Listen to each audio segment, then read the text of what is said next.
Destina mipaikana tsisy raha fa mivadidravitra bia ahoana ry ty le ino fotsiny teo tsapalay izy hoe ela velona maty tonga avataizany antitra tsaraina indro tsarainy tany tsarainy lanitra tsy rary ny ara oetsy andova mifanjakany lanitra satria tsy mbola hoe ny tana zava-maranitra fa manitra dia manitra tsy ilaina ranomanitra voajanary sala mivery manitra ny any rapy fitaovana fedina setsikopy dia mikilaty fitaovana fitsabona sady fitaovana mampitapy maiza mitaky fa omeny ela ozy raha mitady rapisarotra raisina mifaringitra ohatrany tady rapisarotra enona rapisary kobona manaova mora fazamaika so isaforafora aleoko lavitra tsy manao raha anao goragora safidy fatsy atery ozy ranokisa kultura blaky kultura maizina kultura tsy azo laidina amin'ny tramo maizina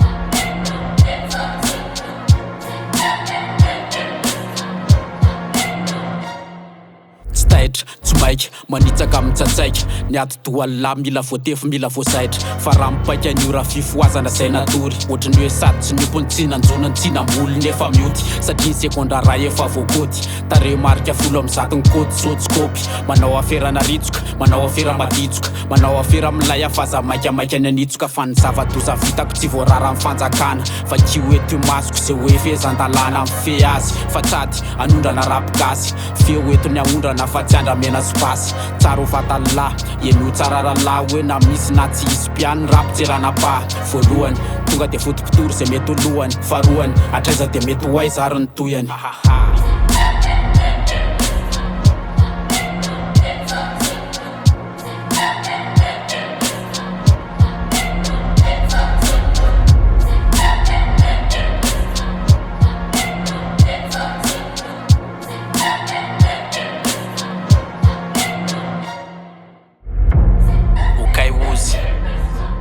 Samo tsarainy tantara na mandeha mafy na mandeha mora